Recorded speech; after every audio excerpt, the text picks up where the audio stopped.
السلام علیکم Pakistan, welcome to مقدمہ عوام کا ملیہ ہاشمی کے ساتھ۔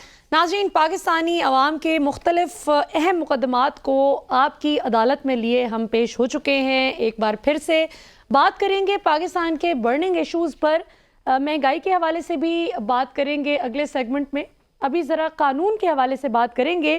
مہنگائی کے حوالے سے آج نگران وزیر جناب گوہر اعجاز صاحب نے ایک خوشخبری تو سنائی ہے، لیکن اس کو امید کے ساتھ مشروط کیا ہے کہ امید ہے 1 اکتوبر سے عوام کو ایک خوشخبری ملے۔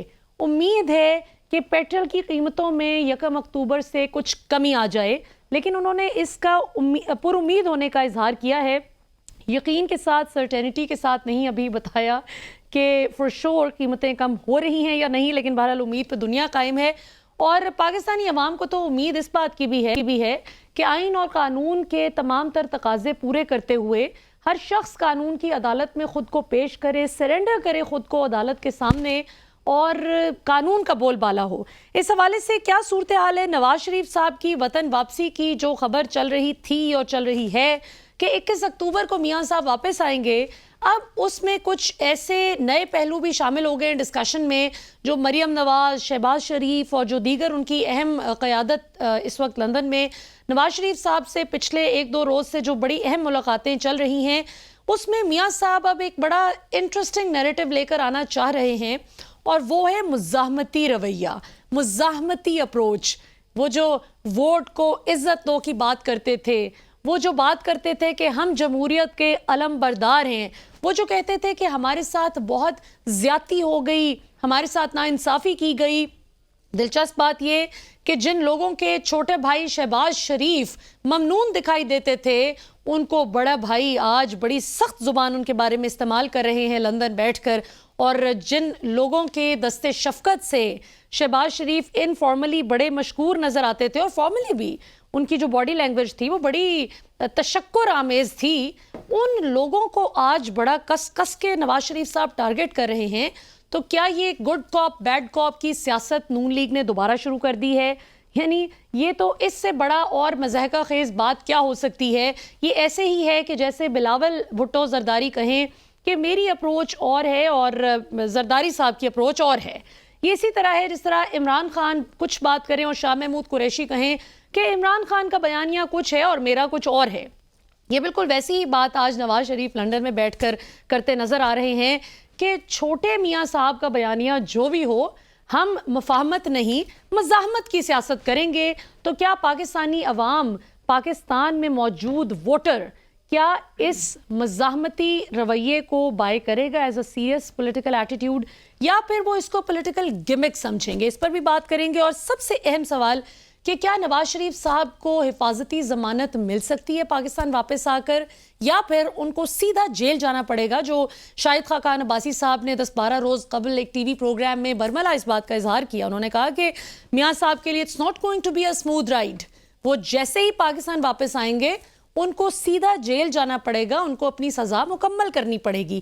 تو کیا میاں صاحب اپنے اس مزاحمتی جو اپروچ ہے، اپنا یہ جو واقعی شیر بن کر اب وہ آنا چاہتے ہیں، تو کیا وہ اس ماچو امیج پہ پورا اترنے کے لیے خود کو ملی سزا بھی پوری کریں گے یا نہیں؟ یہ کچھ بہت اہم سوالات ہیں جن پہ آج کے پروگرام میں ہم بات کریں گے، اور عمران خان صاحب کے زیر التوا کیسز پر بھی بات کریں گے۔ ہمیں پروگرام کے پہلے حصے میں جوائن کر رہے ہیں اسٹوڈیوز میں جناب نعیم جوتھا صاحب، جو کہ پاکستان کے ممتاز ماہر قانون ہیں۔ آپ عمران خان صاحب کے بھی وکیل ہیں اور دیگر اہم کلائنٹس کو بھی آپ ڈیفینڈ کرتے ہیں کورٹ میں۔ یہ بتائیے پنجوتھا صاحب، سب سے پہلے تو میاں صاحب پہ بات کر لیتے ہیں۔ خان صاحب کے حوالے سے تو آپ سے بہت لوگ سوال کرتے ہیں، میں میاں صاحب کے حوالے سے ایز اے لیگل ایکسپرٹ آپ کی اوپینین لینا چاہوں گی کہ کیا نواز شریف صاحب اگر پاکستان واپس آتے ہیں تو ان کو حفاظتی ضمانت مل سکتی ہے؟ تھینک یو سو مچ جی۔ بات یہ ہے کہ نواز شریف صاحب جو ہے اس وقت ان کی پوزیشن یہ ہے کہ وہ ایک مقدمے میں ان کو سزا ہوئی اور وہ عدالت سے میڈیکل لیو لے کے باہر گئے، اور 4 سال تک وہ نہیں آئے، اور عدالت کے اشتہاری قرار دیے گئے، مفرور ابسکونڈر قرار دیے گئے۔ اب اگر انہوں نے واپس آنا ہے تو سیدھا جیل جانا ہے۔ وہ کیا وجہ ہے؟ پروٹیکٹیو بیل کے حوالے سے بات کی جا رہی ہے کہ ان کو پروٹیکٹیو بیل مل جائے گی. پروٹیکٹیو بیل ہمیشہ تب ملتی ہے جب ایک مقدمہ آپ کے اوپر درج ہو اور آپ نے اس کورٹ تک ایکسیس حاصل کرنی ہو کہ راستے میں مجھے گرفتار نہ کیا جائے, میں نے اس کورٹ تک جانا ہے اور مجھے جو ہے حفاظتی ضمانت دی جائے. یہاں پر وہ سین نہیں ہے, یہاں پر کورٹ تک نہیں جانا, یہاں پر کوئی مقدمہ درج نہیں ہے, یہاں پر ان کو سزا ہوئی ہے. تو وہ پروٹیکٹیو بیل اس وجہ سے نہیں مل سکتی کہ انہیں سزا ہے اور انہوں نے جیل جانا ہے. اور ان کے ابسکانڈر ہونے کا بھی اس میں کوئی ان کا کیس کمزور ہو سکتا ہے کہ وہ عدالت کی نظروں میں ابسکانڈر ہے؟ بالکل ہو سکتا ہے, کیونکہ اگر وہ ٹائم کے اوپر واپس آ جاتے, واپس بھی آتے 4 ہفتوں میں بھی آتے, تو تب بھی انہوں نے جیل ہی جانا تھا کیونکہ وہ جیل کے اندر ہیں. جب تک ان کی سزا سسپینڈ نہیں ہوتی, جب تک جو ان کو سزا ملی ہوئی ہے اس کی سسپینشن کی درخواست کے اوپر فیصلہ نہیں ہوتا, تب تک وہ اس مقدمے میں بیل ان کو نہیں مل سکتی. اور جب بیل ملے گی تب دیکھا جائے گا کہ کیا کوئی نیب کا نیا مقدمہ جو اس وقت تیار ہو جس میں ان کو سزا مزید ہو جائے یا کوئی اور مقدمہ پینڈنگ ہو.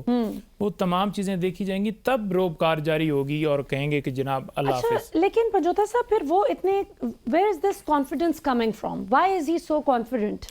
اب یہ تو پتہ نہیں ہے کہ کس طرح سے پہلے جیسے وہ مینج کرتے ہیں, کیا چیز انہوں نے مینج کی ہے اور وہ کس وثوق سے کہہ رہے ہیں کہ ہم واپس آئیں گے. اور ڈسکوالیفیکیشن والا معاملہ بھی آپ نے دیکھا کہ یہ جو ترامیم کی گئی صرف مقصد ہی یہ تھا کہ جان بوجھ کر جو ہے ترامیم کر کے ڈسکوالیفیکیشن کا جو ان کے اوپر تاحیات نااہلی لگائی گئی تھی الیکشن ایکٹ کے اندر, وہ ترامیم کر کے اس کو جو ہے وہ اپنی رائے ہموار سموتھ کرنے کے لیے انہوں نے سارا یہ پروسیس کیا. اب الیکشن ایکٹ جو ہے وہ آئین سے سپریم نہیں ہے. آئین کے مطابق جو واضح طور پر تشریح کی ہے سپریم کورٹ نے کہ ان کی نااہلی جو ہے وہ تاحیات ہے, وہ آئین کے آرٹیکل 62(1)(f) میں ہو چکی ہے. تو آئین سپریم ہے, ایکٹ بعد میں آتا ہے, اور آئین کے مطابق ان کو سزا جو ہے وہ ملی ہوئی ہے. تاحیات نااہلی جو ہے وہ انفیلڈ ہے, اس کو جو ہے وہ ختم نہیں کیا جا سکتا. یہ محض ایک آبزرویشن ہوگی, جیسے کہ آج پوزیشن بنی ہوئی الیکشن کے حوالے سے. اب الیکشن جو ہے وہ پریزیڈنٹ آف پاکستان نے اناؤنس کرنا ہے, تو الیکشن کمیشن جو ہے پہلے تو سپریم کورٹ کا حکم نہیں مانتا 14 مئی والا, اور پھر آپ دیکھ لیں کہ بار بار جو ہے وہ یہی کہا جا رہا تھا. اور آپ کے وزیر اعظم, نگران وزیر اعظم, ان کی بھی زبانی میں سن کے بڑا حیران ہوئے ہیں. وہ بھی یہ کہہ رہے ہیں کہ الیکشن کمیشن تاریخ دیں گے. بھائی کیوں وہ تاریخ دیں گے؟ کیوں وہ الیکشن کمیشن کا کام ہے صرف اور صرف فری اینڈ فیئر الیکشن کروانا. الیکشن کمیشن کا یہ کام نہیں ہے کہ وہ تاریخ دے گا. تاریخ آئین کے مطابق ہوگی اور آئین کے مطابق صدر پاکستان دیتے ہیں. بالکل صحیح. اچھا, اب تھوڑا سا اس پہ بات کر لیتے ہیں جو عمران خان صاحب کے کیسز چل رہے ہیں. ابھی سائفر کیس کے حوالے سے بھی عمران خان اپنی ضمانت کے لیے جو آپ لوگ ان کی درخواست لے کے جا رہے ہیں, وہ معاملہ پیر کو عامر فاروق صاحب چیف جسٹس اسلام آباد ہائی کورٹ اس کی سماعت کریں گے. دوسری طرف اور بھی کئی کیسز ہیں, اٹک جیل سے اڈیالہ جیل منتقلی اور یہ سب معاملات. سب سے پہلے تو یہ بتائیے کہ ہم جب بھی عمران خان کے کیسز کی بات سنتے ہیں تو ہمیں زیر التوا کا لفظ بہت سننے کو ملتا ہے کہ جی یہ کیس بھی زیر التوا ہے, وہ بھی زیر التوا ہے. پہلے تو یہ بتا دیجئے کہ کتنے کیسز زیر التوا ہیں؟ دیکھیں جی, تقریباً جو ہیں وہ سارے کیسز ہی زیر التوا ہیں جو اسلام آباد ہائی کورٹ میں ہیں. اچھا, اب اسلام آباد ہائی کورٹ میں صرف اور صرف توشہ خانہ جو ہے اس کے اندر سسپینشن کے اوپر فیصلہ آیا. باقی جو اپیل ہے وہ بھی پینڈنگ ہے, اور جو الیکشن کمیشن نے فیصلہ دیا تھا جس میں انہوں نے میاں والی سے ڈی سیٹ کیا تھا اور کمپلینٹ کے آرڈر کیے تھے, وہ بھی فیصلہ پینڈنگ ہے. وہ پہلے فکس نہیں کیا گیا, اس کے اوپر سماعت فکس نہیں. اگر اس کے اوپر سماعت کی جاتی تو خان صاحب کو کبھی بھی سزا ہی نہ ہوتی, کیونکہ معاملہ اسی نوعیت کا معاملہ اس نوعیت کا لاہور ہائی کورٹ میں پینڈنگ ہے. 5 ممبر بینچ اس کے اوپر جو ہے وہ بنا ہوا ہے. اور ہم نے کہا کہ اگر یہ اس کے اوپر فیصلہ نہیں دے رہے چیف صاحب تو درخواست واپس لینے دی جائے. درخواست واپس لینے کی اجازت بھی نہیں دی گئی. اب جو کیسز پینڈنگ ہیں وہ تقریباً 12 سے 14 درخواستیں اسلام آباد ہائی کورٹ میں پینڈنگ ہیں. 5 سے 6 درخواستیں اہم نوعیت کی سپریم کورٹ میں پینڈنگ ہیں.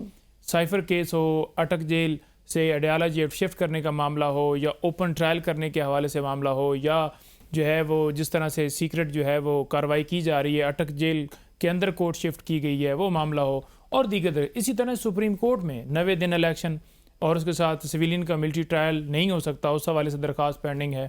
اور اس کے ساتھ ساتھ عمران خان صاحب کے کیسز اسلام آباد ہائی کورٹ سے یا پشاور ہائی کورٹ یا لاہور ہائی کورٹ ٹرانسفر کیے جائیں, اور فنڈامنٹل رائٹس کی وائلیشن جو اس وقت بے گناہ قیدی گرفتار ہیں ان کے حوالے سے معاملہ ابھی تک پینڈنگ. آفیشیل سیکرٹ ایکٹ اور آرمی ایکٹ کے اندر جو ترامیم کی گئی ان کو چیلنج کیا وہ پینڈنگ ہے.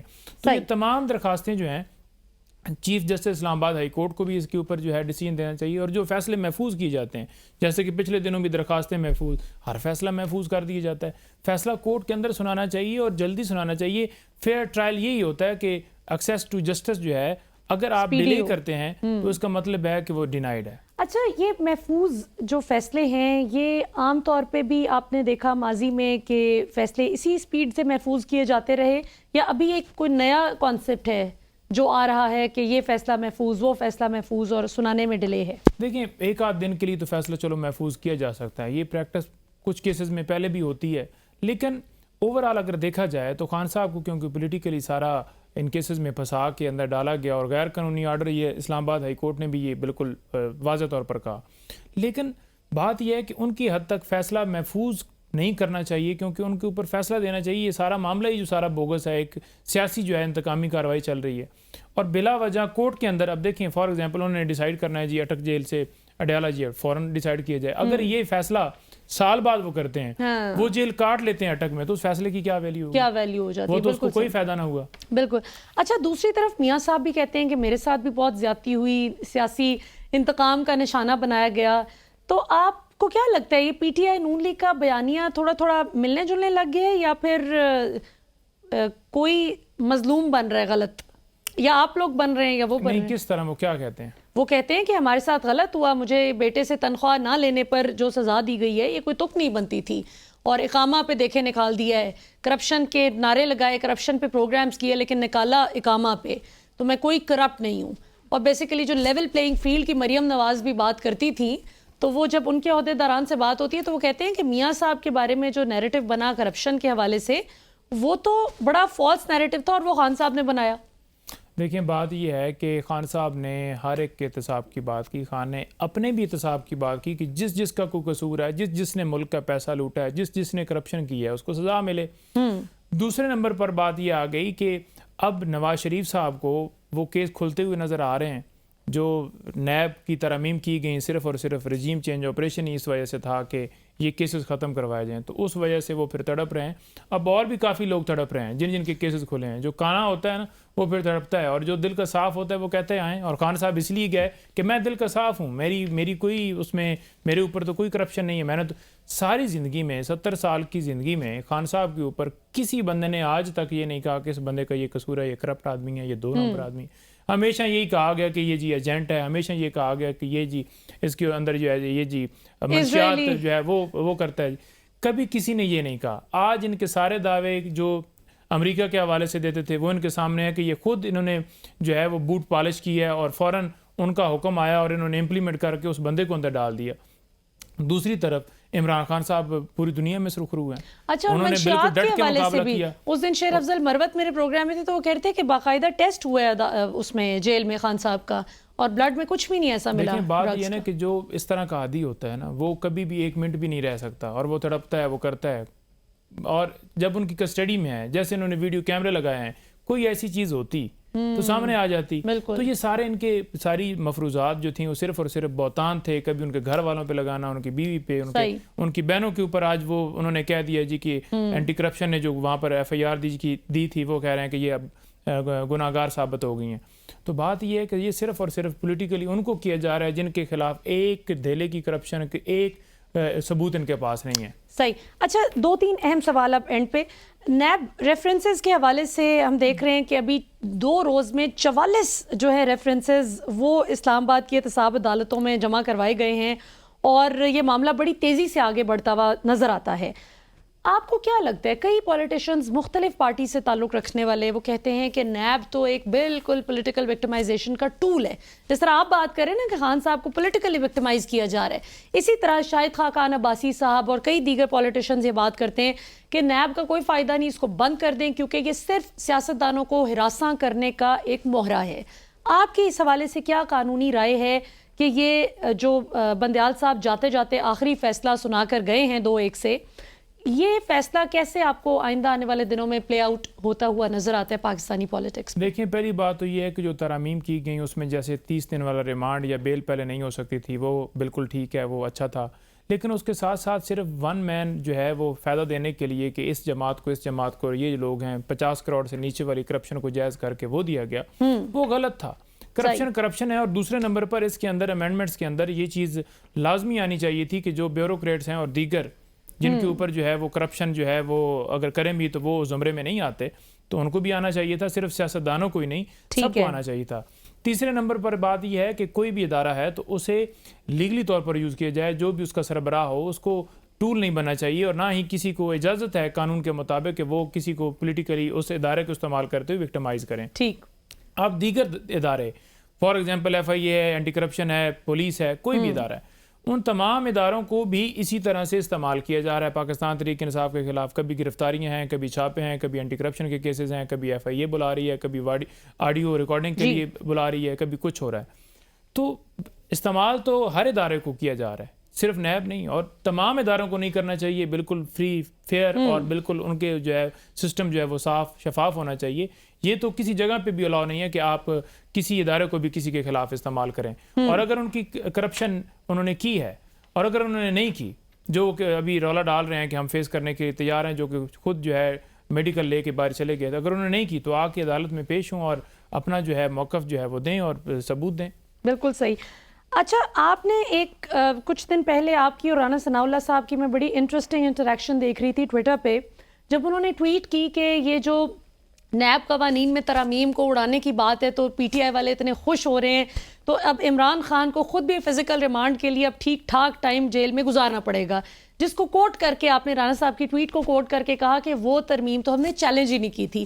اس حوالے سے ذرا بتائیے، اور دوسرا تھوڑا سا میری آڈینس کے لیے اور میرے سمجھنے کے لیے تھوڑا سا اس کو بھی الیبوریٹ کیجئے کہ کون کون سی ترامیم ہیں جو کہ اڑ گئی ہیں اس فیصلے سے۔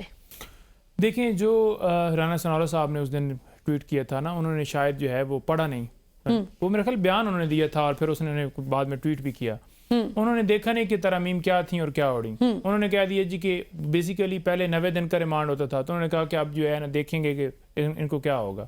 تو ہم نے تو اس چیز کو چیلنج ہی نہیں کیا، جو ریمانڈ 30 دن کا ہے وہ ٹھیک ہے، اور اس کے مطابق ہم نے کہا کہ یہ ٹھیک ہے، اور اس کے ساتھ ساتھ بیل نہیں اپلائی ہو سکتی تھی، وہ بھی ہم نے کہا کہ ٹھیک ہے، بیل اپلائی ہونی چاہیے۔ تیسرے نمبر پر انہوں نے 50 کروڑ سے نیچے جو کرپشن ہے وہ جائز کر دی، اور یہ کہہ دیا کہ اگر میرے پاس اس ٹائم کے اوپر جو فار ایگزامپل میرے پاس منی ہے میں اس کا حساب دوں گا، اگر میرے پاس 2 مہینے پہلے کی کوئی کرپشن کی رقم ہے تو وہ میں نہیں دوں گا، اس کا حساب نہیں دوں گا، یعنی کہ اس کی منی ٹرائل میں نہیں دوں گا۔ تیسرے نمبر پر یہ ہے کہ یہ جو اس کے اندر مختلف اور شکیں جو ہیں وہ انہوں نے چینج کی، جیسے کہ صرف اور صرف ون مین کرنے کے لیے اور صرف ان لوگوں کو فائدہ دینے کے لیے کیا گیا۔ مختلف تفصیلات ہیں، میں ڈیٹیل میں آپ کو مزید اس کے اندر دوں گا کہ کیا کیا ترامیم اوور آل کی گئیں، لیکن مقصد صرف اور صرف ان کا یہ تھا کہ یہ جو کرپشن ہے، اور یہ سورس نہ پوچھا جائے کہ کس سورس سے ہیں، ثابت کرنے کے لیے کہہ رہے تھے کہ جو ہے وہ نیب ثابت کرے گا کس بندے کے اوپر جو الزام لگا رہا ہے وہ ثابت کرے گا۔ بات یہ ہے کہ اگر آپ نے الزام نہیں لگا رہا، آپ کے پاس پیسے ہیں اور آپ کے پاس ایسٹ جو ہیں وہ ان سے زیادہ ہیں، اگر آپ کی انکم جو ہے وہ کم ہے اور ایسٹ بیونڈ مینز ہیں، تو آپ نے بتانا ہے کہ آپ کے پاس یہ جو سارے اثاثے ہیں یہ کس سورس سے، کدھر سے آئیں۔ یہ نہیں ہے کہ وہ نیب بتائے گا کہ کدھر سے آئیں۔ اچھا، ویسے یہ تو دنیا بھر میں ہوتا ہے، پوری دنیا میں لوگوں کو پوچھا جاتا ہے کہ یہ اثاثہ جات آپ نے بنائے ہیں تو آپ بتائیں کہ کہاں سے آپ نے خریدے ہیں۔ یہ تو کہیں پہ بھی نہیں ہوتا کہ آپ رولز ریورس کرنے کی کوشش کریں کہ جو ادارے ہیں وہ جواب دیں۔ بس وہ ایون فیلڈ ریفرنس اور دوسری چیزیں سارے آپ ملا لیں۔ ہمارے ایک نا ٹیچر ہوتے تھے، ہم جب یونیورسٹی میں ہوتے تھے تو ایک، اب میں سبجیکٹ کا نام نہیں لیتی ادروائز بہت آبویس ہو جائے گا کہ میں کس کی بات کر رہی ہوں، بہرحال ان سے نا کسی کو سمجھ نہیں آتی تھی، وہ آ کے خود ہی وائٹ بورڈ پہ لکھنا شروع کر دیتے تھے اور بس وہ اپنی دنیا میں مگن رہتے تھے۔ تو جب کوئی لڑکا سوال کرتا تھا کہ سر یہ پلیز بتا دیں، تو وہ کہتے تھے کہ بھائی نے سوال کیا ہے، بھائی خود ہی جواب دیں گے۔ اسی طرح کوئی لڑکی سوال پوچھتی تو کہتی تھی کہ وہ فرماتے تھے کہ بہن نے سوال کیا، بہن خود ہی جواب دیں گی۔ تو یہ تو 100 حساب ہے کہ آپ کو جو جواب خود دینے کے ہیں وہ آپ کہتے ہیں کہ ادارے جواب دیں۔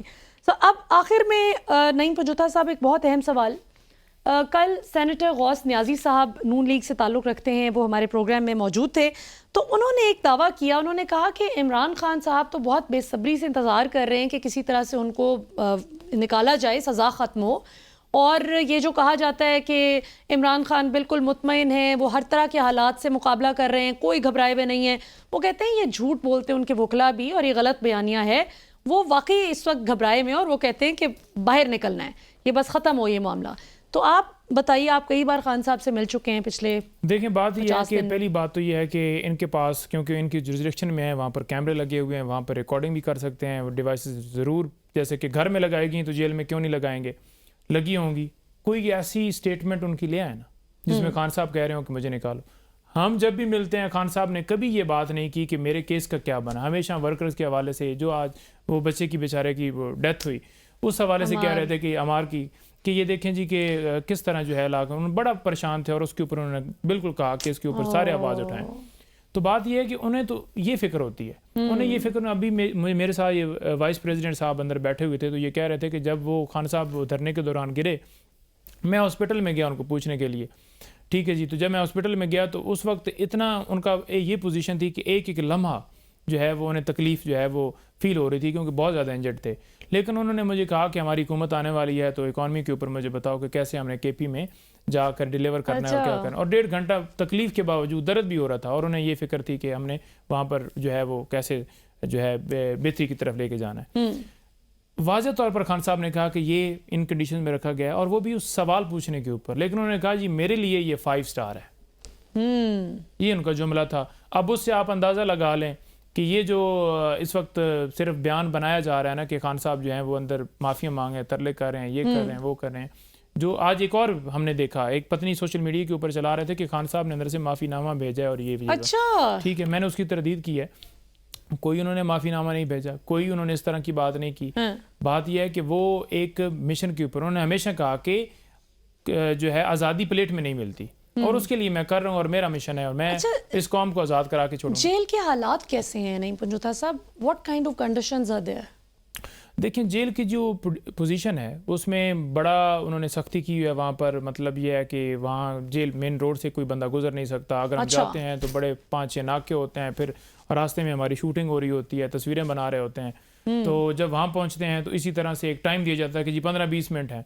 لیکن وہ چلیں ملاقات ہو جاتی ہے، 20 منٹ ہو، آدھا گھنٹہ ہو، ہماری ملاقات ہوتی ہے. جو سیل ہے اس کے قریب کسی کو جانے نہیں دی جاتا. سیل ایک 4 سیل ہیں، جس میں سے ایک سیل میں وہ رہ رہے ہیں. ٹھیک ہے. ڈیفینیٹلی وہاں پر وہ تو سہولتیں نہیں ہیں جو نواز شریف صاحب کو ملی ہو، اے سی اور ساری چیزیں، اور وہ سمپل پنکھ ہے، گرمی بھی ساری چیزیں ہیں. اور دوسرے نمبر پر وہاں پر یہ بڑی ہے کہ صفائی ستھرائی کا یہ خیال نہیں رکھتے. میں نے سپرنٹینڈنٹ صاحب کو بھی کہا کہ کم سے کم آپ جو ہے وہ چیز تو کریں، کیونکہ وہاں پر کیڑے وغیرہ اور وہ سارے پھر رہے ہوتے ہیں. ایک دفعہ انہوں نے سپرے کروایا، انہوں نے کہا جی کہ ایک دفعہ کروایا. میں نے کہا جی ہم پیسے دے دیں گے یار، آپ کرواؤ دوسری دفعہ. لیکن خان صاحب نے کہا کہ میں ان تمام کنڈیشن میں رکھا ہوں، مجھے اس سے فرق نہیں پڑتا، میرے لیے یہ 5 اسٹار ہے، کیونکہ مجھے پتا ہے کہ یہ جان بوجھ کے کیا جا رہا ہے، اور میں بالکل مینٹلی طور پر تیار ہو کے یہاں پر آیا ہوں کہ میں نے ادھر رہنا ہے، اور یہاں میرا رہنا بھی جو ہے نا، یہ ان کو جو ہے نا وہ میرا مشن جو ہے نا وہ جاری رکھا ہوا ہے میں نے. اچھا آخری کویشچن، خان صاحب کی رہائی آپ کو کب تک ہوتی لگ رہی ہے؟ اب یہ دس از اے کویشچن سارے بڑا پوچھتے ہیں اس کے اوپر. واضح طور پر میں ہمیشہ بتاتا ہوں کہ اگر لیگل دیکھا جائے تو 1 منٹ بھی نہ لگے، کیونکہ ان کے اوپر کوئی کیس ایسا جنون ہے ہی نہیں. اور اگر پولیٹیکل دیکھا جائے تو یہ جیسے کہ آرڈرز وائلیٹ کرتے ہیں، کبھی 3 MPU کے تحت، کبھی کسی اور مقدمے میں، کبھی کسی اور مقدمے میں. ایک بندہ ایک مقدمے میں ڈسچارج ہوتا ہے، اس کی ضمانت ہوتی ہے، پھر نئے مقدمے میں اسے اٹھا لیا جاتا ہے. تو یہ سلسلہ جو ہے نا یہ جان بوجھ کر کیا جا رہا ہے. اس کے حوالے سے ہم نے پروٹیکشن اسلام آباد ہائی کورٹ سے بھی مانگی ہے اور سپریم کورٹ سے بھی مانگی ہے. ہم نے یہ صدا کی ہے کہ کسی کیس میں گرفتار نہ کرے FIA، نیب، اسلام آباد پولیس اور دیگر ڈپارٹمنٹ کو پارٹی بنا کے. ٹھیک. اب لاسٹ ٹائم بھی ہم نے دیکھا کہ نیب والی ٹیم جو ہے وہ وہاں پر پہنچ گئی گرفتار کرنے کے لیے، سارے میڈیا کے اوپر چل رہا تھا کہ اب سیفر میں گرفتاری ہوگی. تو یہ پروسیس پہلے سے ہی تیار کر کے رکھتے ہیں. اگر ہائی کورٹ آرڈر بھی کر دینا کہ آپ نے کسی مقدمے میں گرفتار نہیں کرنا اور ان کو گھر خیریت سے چھوڑ کے آنا ہے، تو آپ نے دیکھا کہ پرویز الہی صاحب کے ساتھ کیا ہوا. یہ قانون کو فالو کیا جا رہا ہے، اور یہ ہائی کورٹ کے احکامات اور ان پہ توہین عدالت بھی نہیں لگ رہی.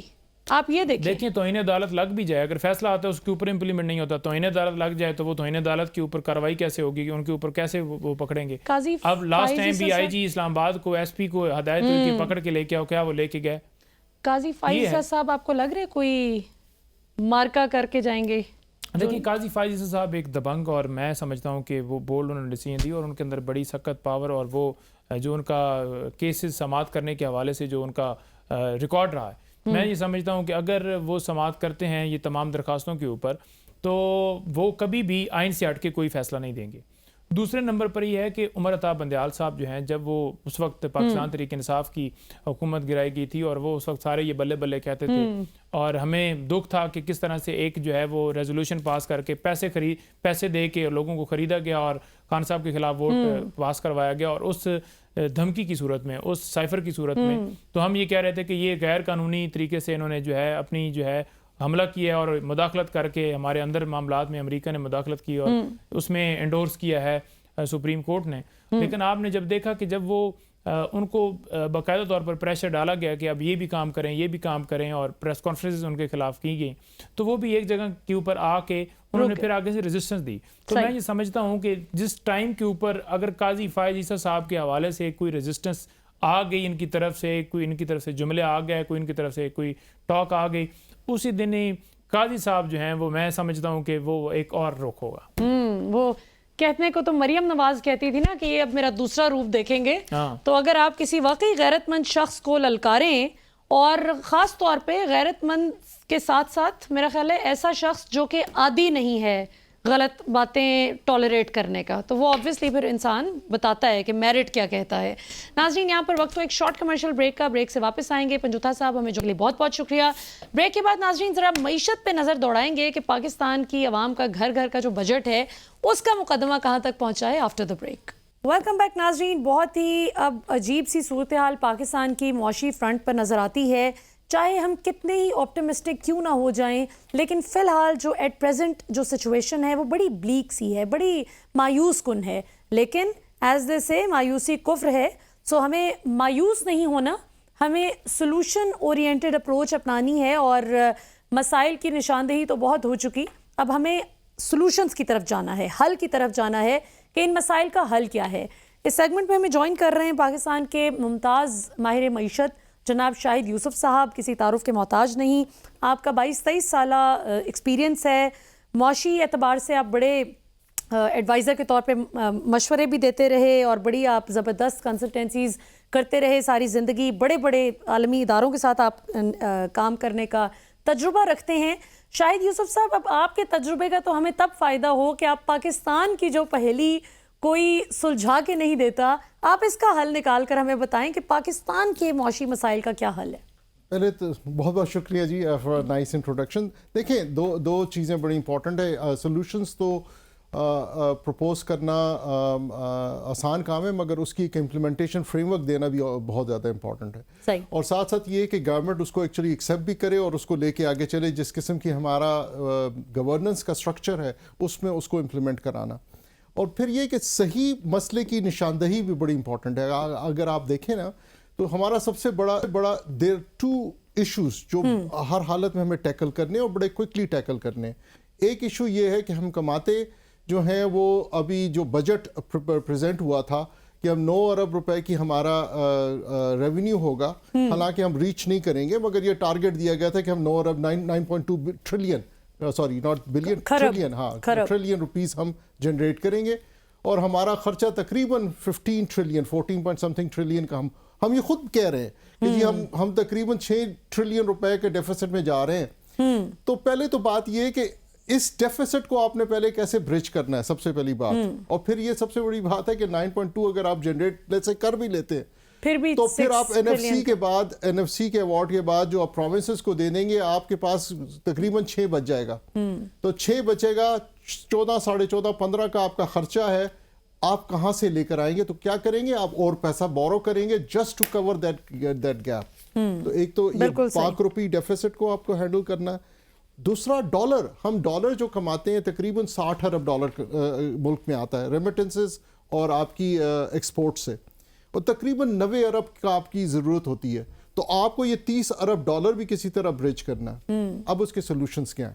پہلی بات یہ ہے کہ دیکھیں آپ اس ٹائم پہ وہ ایریاز آپ کو ٹارگٹ کرنے پڑیں گے کہ جہاں سے آپ یہ ڈالرز کا ڈیفیسٹ برج کر سکتے ہیں. ہم نارملی کرتے یہ ہیں کہ 8-10 ارب ہمیں انٹرنیشنل انسٹیٹیوشنز دے دیتے ہیں باقی 20-22 ارب ہم بورو کرتے ہیں. اور چونکہ ہماری کریڈیبلٹی ماشاءاللہ اس وقت بہت ہائی ہے ہمیں کوئی پیسے دینے کو تیار ہی نہیں ہے کمرشل سیکٹر سے. تو جب میں نے اس پہ کام کرنا شروع کیا تو میں نے دیکھا کہ ہمارا سب سے بڑا آؤٹ لے آئل اینڈ گیس ہے. آئل اینڈ گیس جو ہے آپ تقریباً 27-28 ارب ڈالر اس میں دیتے ہیں. تو اس میں کیا کوئی سولوشن ہے؟ جب اس میں مجھے تقریباً 13 مہینے لگے to collect all the data. Would you be surprised to know کہ Pakistan can become self-sufficient in oil and gas within 5 years? Really? جی, پاکستان کا 75% ایریا سیڈیمنٹری راک ہے. اچھا. جس میں انڈین ٹائٹانک پلیٹ ایکٹیو ہے. اور جس کا مطلب ہے کہ آئل اینڈ گیس نیچرل ہے پاکستان کے لیے. آپ کے پاکستان کے کسی صوبے میں چلے جائیں آئل اینڈ گیس آپ کو ملے گا. بالکل صحیح. ٹھیک ہے, یہ آل دا وے ایون پنجاب کے قصور تک آپ کے آئل اینڈ گیس ہے. لیکن چیلنج کیا ہے پھر؟ Challenge exactly. اب دیکھیں چیلنج یہی ہے کہ وہی لوگ جو آئل اینڈ گیس کو ایکسپلور کرنے کے لیے لگائے گئے ہیں, یا وہ کمپنی جو تھیں انٹرنیشنل کمپنیوں کو تو ہم نے بھگا دیا. جو لوکل ہیں, جو لوگ انوالو ہیں, اس میں سے بڑا پورشن وہی ہے جو امپورٹ میں بھی انوالو ہے. اپنا ویسٹڈ انٹرسٹ. اب میں آپ کو ایک چھوٹی سی اگزامپل دیتا ہوں. اب کے پی جو ہے, کے پی پاکستان کا تقریباً آدھا آئل اینڈ گیس نکال رہا تھا, اور ٹارگٹ یہ تھا ہم تقریباً 55,000 نکال رہے تھے اس ٹائم پہ. 1,10,000 1,20,000 کی ہماری ٹوٹل پروڈکشن تھی. صحیح. اب وہ ریڈیوس ہو گئی ہے. ہم کے پی جو ہے وہ 25 سے 30,000 بیرل نکال رہا ہے, اور ٹوٹل پروڈکشن 55,000 بیرل ہو گئی ہے, یعنی آدھی ہو گئی ہے تقریباً. سوری 70,000 بیرل, لیکن وہ آدھی رہ گئی. جی آدھی رہ گئی تقریباً. تو ابھی اور کے پی میں آپ کے صرف اس وقت 5 بلاک ایکٹیو ہیں. آپ کے آئیڈینٹیفائڈ جو ہیں وہ 26 یا 29 بلاکس ہیں. تو باقی 22-24 بلاکس جو ہیں وہ کیوں نہیں کر رہے؟ پھر اس کے علاوہ بلوچستان میں بے تحاشا اسی طرح کے بلاکس ہیں, آپ کے سندھ میں ہیں, آپ کے پنجاب میں ہیں.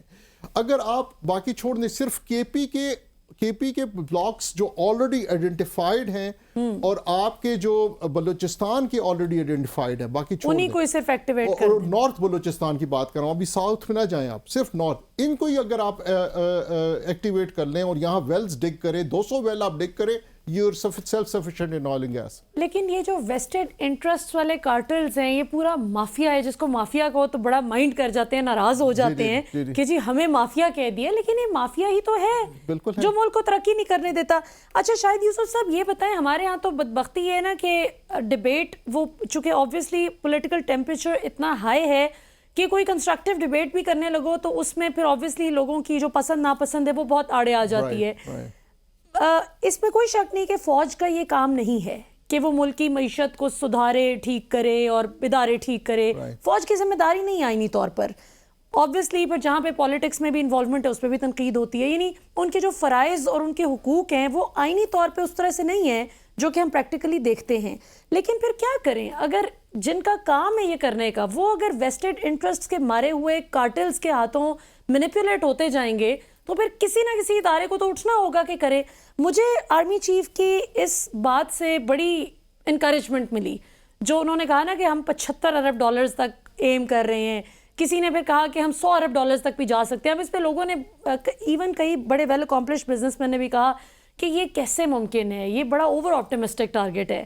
لیکن مجھے آپ کی بات سن کے لگتا ہے شاہد صاحب کہ یہ تھوڑی تھوڑی اس طرف بات جا سکتی ہے کہ ہم بلینز آف ڈالرز ایکچولی خود بنا سکتے ہیں اگر ہم اس کو کریں. اب اس کا کوئی طریقہ بتائیں کہ کیا ہو سکتا ہے. دیکھیں 2 چیزیں, بالکل آپ کی بات صحیح ہے کہ اگر کوئی ادارہ آرگنائز نہیں ہوگا اور ان چیزوں کو آگے لے کے نہیں چلے گا, کسی کو تو اسٹیپ آگے چلنا پڑے. اسپیشلی اس کنڈیشن میں جس وقت آپ کی اکنامک سچویشن اتنی خراب ہو تو آپ کس طریقے سے اس کو آگے لے کے جائیں گے. مگر اس میں ایک اور بڑا امپورٹنٹ فیکٹر ہے جو ہمیں ایکسیپٹ کرنا پڑے گا, وہ یہ ہے کہ آپ ملک میں جب تک پولیٹیکل سٹیبلٹی نہیں لائیں گے آپ کی یہ انویسٹمنٹ نہیں آئے گی. ٹارگٹ ہے, آئی اپریشیٹ کہ وہ کرنے جا رہے ہیں, مگر اتنی آسانی کے ساتھ یہ نہیں ہوتا. دیکھیں آپ خود دیکھیں, پاکستانی اپنا انویسٹر جو اس ٹائم پہ انویسٹ کرنے کو تیار نہیں ہے.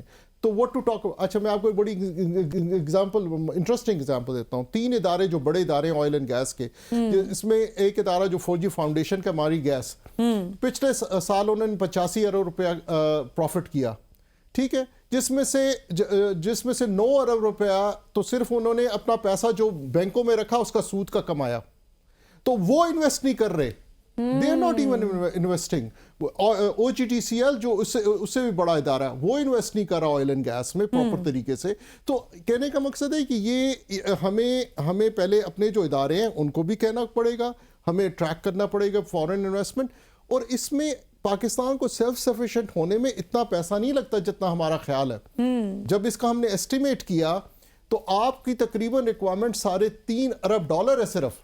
یہ 200 ویل جس کی میں بات کر رہا ہوں آپ کو لگانے کے لیے, آپ کو اتنا نہیں پیسہ لگانا. یہ $3.5 ارب ہے, اور $3.5 ارب میں سے بھی 70% پاکستانی کمپوننٹ ہے. تو آپ مطلب سولوشنز تو آپ کے اپنے ہاتھ میں ہے نا. آپ اس کے لیے جب the right thing to do is کہ ایک پاورفل سیل ہونا چاہیے جو انڈر پرائم منسٹر ہو, اور وہ 5-6 جو ایریاز ہیں, ایک تو آئل اینڈ گیس میں نے آپ کو بتایا, اسی طرح سیکنڈ ایریا ریمیٹنسز انکریز کا, تھرڈ ایریا ہمارا G2G اسکل ڈیولپمنٹ کا, وہ میں نے پورا ایک فریم ورک بنایا. مگر in order for this framework to move forward ہمیں کیا کہتے ہیں cut across all the sections of the bureaucracy میں ایک پولیٹیکل ول کے ساتھ there has to be somebody to lead that effort and then authority to actually get this thing done. پھر یہ ہوگا, ایسے نہیں ہوگا. ایسے نہیں ہوگا. اور ویسے بھی وہ ہمیں امریکہ برطانیہ کی جمہوری اقدار وہ تو بڑی اچھی لگتی ہیں. آپ خود بھی اتنا عرصہ پاکستان سے باہر رہ کر آئے بڑے اچھے ویل ڈیولپڈ ممالک میں, لیکن what it takes to actually qualify for those perks is something which the people of Pakistan, like us, we the people of Pakistan are not ready to go for. Like ایک کیو میں کھڑے ہونا, ایک line میں تمیز طریقے سے کھڑے ہو جانا, وہ کسی کا دل ہی نہیں کرتا. وہی آپ انگلینڈ میں, یو ایس میں, کینیڈا میں ایئرپورٹ پہ اتریں تو آپ دیکھیں گے کیسے لائن سیدھی ہوتی ہے. اسلام آباد ایئرپورٹ سے کیسا ایک دم سے رویے میں تبدیلی آتی ہے. اچھا, آخری سوال آپ سے یہ کرنا چاہوں گی شاہد یوسف صاحب, یہ بتائیے کہ لیٹلی ہم نے کچھ ذخیرہ اندوزوں پر کریک ڈاؤن ہوتے ہوئے دیکھا کہ ٹریک ڈاؤن ہو رہا ہے اور ریکور کی جا رہی ہیں چیزیں, اور تھوڑی سی ڈنڈا سوٹا کہ بھائی انسان بنو اور مت لوگوں کو تنگ کرو, مت لوگوں کی مجبوریوں سے فائدہ اٹھاؤ. یہ اس اسکیل پر کافی ہے یا ہمیں اس کو اپ اسکیل کرنے کی ضرورت ہے, اور کیا یہ صحیح سولوشن ہے یا اس کے علاوہ بھی کوئی آلٹرنیٹ میتھڈ ہے جس سے ہم ان کو نکیل ڈال سکتے ہیں؟ دیکھیں جی, سمپل ایشو ہے سپلائی اینڈ ڈیمانڈ. آپ کی جو سپلائی چین ہے جب بھی ڈسرپٹ ہوگی نا تو آپ کے یہ مافیاز اور یہ ایکشن میں آئیں گے. ہمیں کانسنٹریٹ کرنا ہے دا رائٹ. دیکھیں جیسے فار ایگزامپل لوگ یہ کہہ رہے ہیں ہم کریک ڈاؤن کریں گے اسمگلنگ پہ. دیکھیں اسمگلنگ پہ آپ کتنا کریک ڈاؤن کریں گے, کب تک کرتے رہیں گے, کتنی ایفرٹ کرتے رہیں گے.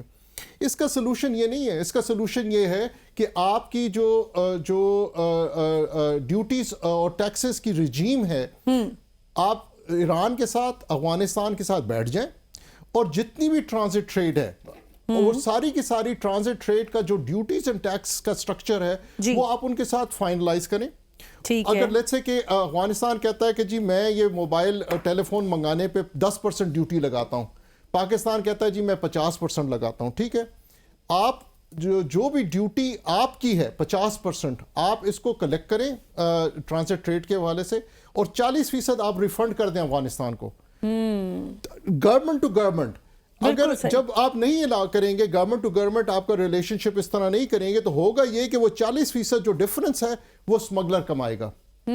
تو آپ کو جو جہاں پرابلم ایگزسٹ کرتی ہے اس کو وہاں سے ریزالو کرنا ہے. یہ کریک ڈاؤن سے چیزیں نہیں ہوتی, ان چیزوں سے. تو آپ کو لگتا ہے کہ اسمگلرز جو ہیں, جو کہ obviously ان کی بھی پوری ایک برانچ ہے, پورا خاندان ہے, جی وہ ہم ایک بڑا زبردست پٹھان جولر ہے, تو اس سے میں کبھی لیتی ہوں نہیں آرٹیفیشل جولی, بڑی مزے کی اس کے پاس ہوتی ہے, تو وہ کہتے ہوتے ہیں میڈم یہ پورا خاندان ایک جیسا ہے. تو یہ اسمگلرز کا بھی تو پورا شاہد صاحب خاندان ایک جیسا ہے نا.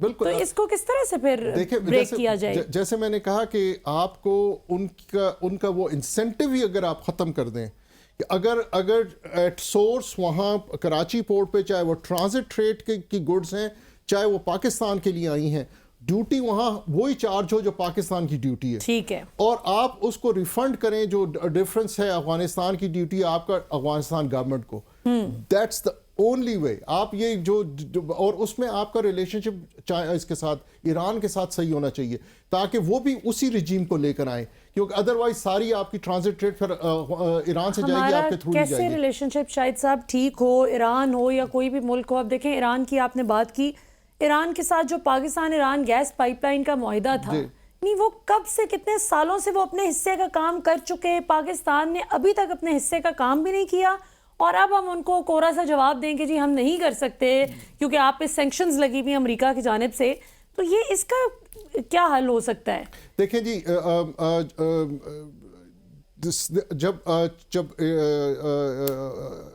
ویسٹ نے لگائی تھی سینکشنز رشیا پہ, جی تو انہوں نے اپنے لیے ایک میکنزم بنایا نا کہ جس کے تھرو وہ یورپ ابھی بھی رشیا سے اپنا گیس لے رہا ہے, آئل بھی لے رہا ہے, انڈیا لے رہا ہے.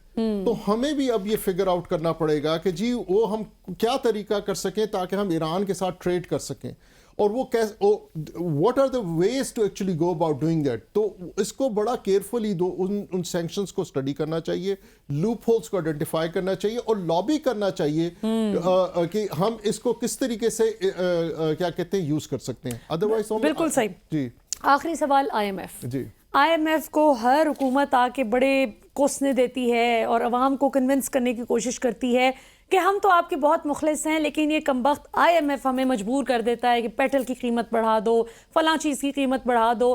ہم تو آپ کے حق میں فیصلے کرنا چاہتے ہیں, لیکن یہ خراب معاشی فیصلے ہمیں آئی ایم ایف کی وجہ سے کرنے پڑتے ہیں. ابھی ایز وی اسپیک شاہد صاحب آپ کو آئی ایم ایف کی کیا سچویشن نظر آ رہی ہے؟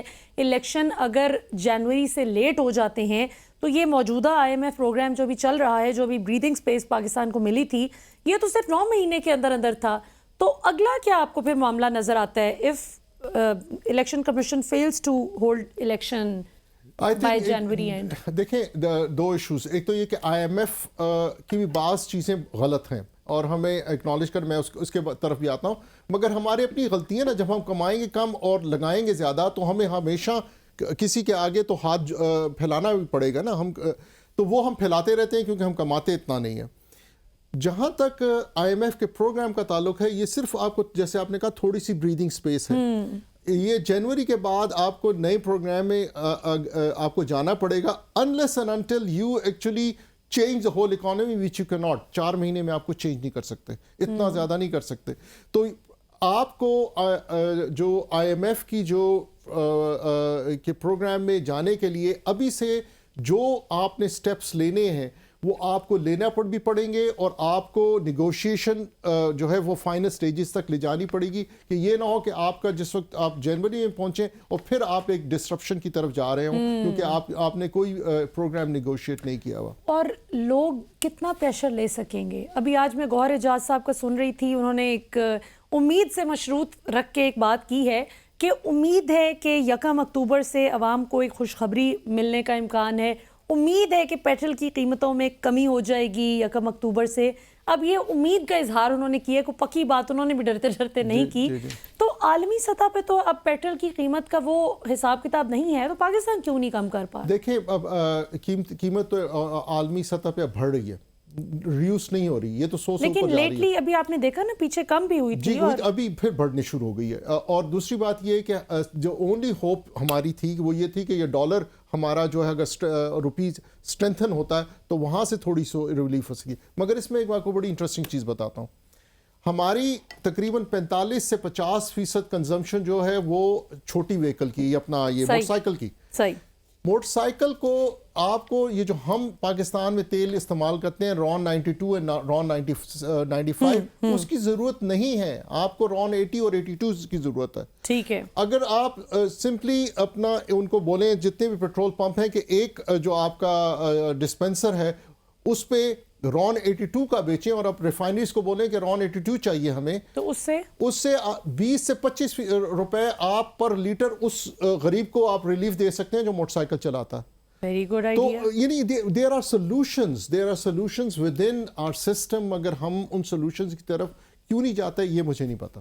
بالکل صحیح. بہت بہت شکریہ شاہد یوسف صاحب, آپ ہمارے ساتھ موجود تھے. ناظرین, آپ نے شاہد یوسف صاحب کے بڑے زبردست سولوشن اورینٹڈ جو ان کی گفتگو ہے وہ آپ نے سنی. اور میرے لیے خود بھی بڑا آج سیکھنے کے لیے مجھے بہت کچھ نیا ملا.